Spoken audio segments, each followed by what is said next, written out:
bomba na. Huwag nyo nasubukan.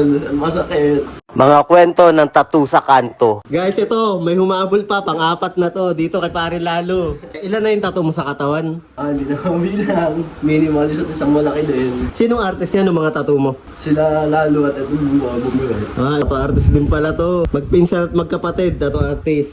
Alin ang first tattoo mo dyan? Ito. Ayan, anong meaning yan? Parang wisdom po. Mga patches, sino nagtattoo niyan?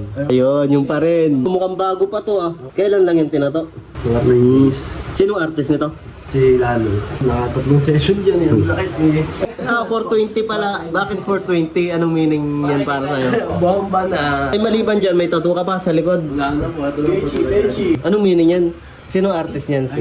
Ayun din. Anong reaction ng magulang mo na nakita yung first tattoo mo? Wala po. Okay lang. Shit ba? Anong masasabi mo sa mga nagbabalak pang magpatato? Huwag nyo nasubukan. Masakit. Please follow Kanto Tinta.